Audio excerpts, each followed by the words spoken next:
Les compliments dans les métiers de la petite enfance. Les compliments sont un outil très puissant. Ils sont fêtés le 1er mars.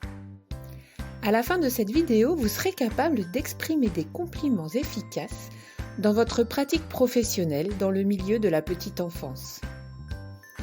Pourquoi faire des compliments ? Les compliments donnent envie à la personne à qui nous les faisons de recommencer. Ils renforcent le lien. Ils permettent de sécréter plus de sérotonine et de dopamine. Ils musclent l'estime de soi.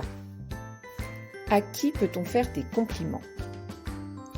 Dans les métiers de la petite enfance, nous pouvons évidemment faire des compliments aux enfants, surtout ceux qui nous mettent le plus en difficulté. Nous pouvons également en faire à nos collègues.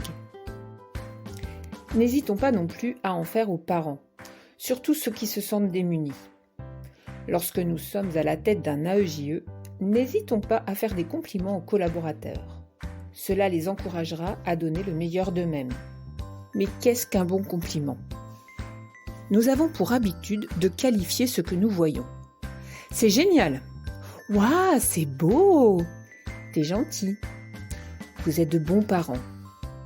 Tous ces qualificatifs sont en fait des jugements de notre part, comme si nous savions ce qui est beau, gentil, merveilleux. La personne aura du mal à prendre ce compliment car elle saura qu'il s'agit d'un jugement de notre part. Nous allons donc désormais faire autrement. Pour faire un compliment, l'idéal est de partir d'une observation. Une observation, c'est quelque chose que l'on pourrait filmer, sans sous-titres. Ensuite, nous pouvons exprimer ce que nous ressentons. Dans le cas d'un compliment, c'est mieux d'exprimer des émotions plutôt agréables, pleines d'énergie, enthousiastes, admiratives. Nous pouvons choisir, par exemple, un moment parfois très fugace où Attila joue depuis quelques minutes calmement avec des cubes, sans lui faire remarquer la différence avec d'habitude, ce qui ressemblerait à un reproche déguisé.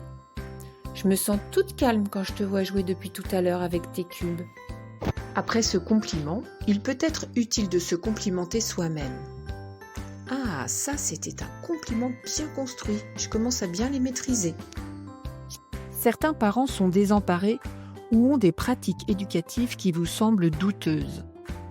N'hésitez pas à pointer ce qui vous semble juste et adapté. Leur donner des conseils est souvent contre-productif. Leur faire des compliments leur permettra de reprendre confiance en eux ou de comprendre ce qui peut aider leur enfant. Ne pas ajouter de « mais » à la fin qui anéantirait le compliment. Par exemple, pour des parents souvent inquiets de ce qui se passe à la crèche, au lieu de se justifier, on peut leur dire « Je suis touchée de voir à quel point vous êtes attentif au bien-être de votre enfant. » En ce qui concerne les enfants, il est idéal de faire des compliments en s'adressant aux parents au moment des transmissions. L'enfant entendant ainsi parler de lui positivement.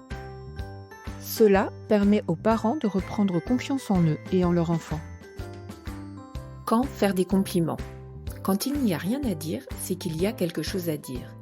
N'hésitons pas à pointer les moments où nous nous sentons bien, où nos besoins sont satisfaits. Si vous complimentez tous les 10 ans ou que vous faites 10 compliments par heure, il y a un moment où cela ne marchera plus. Il faut que ce soit très ciblé et concret, et ne pas faire des compliments pour tout et n'importe quoi. Se faire des compliments à soi-même est absolument nécessaire. Si vous avez atteint vos objectifs, il est important de vous complimenter vous-même. On a souvent tendance à se déprécier plutôt qu'à se renforcer positivement. Le pouvoir de l'autocompliment est donc très important.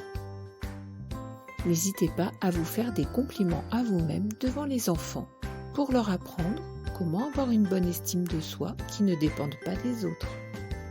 Le compliment fait du bien à tout le monde, ne nous privons pas de ce super pouvoir.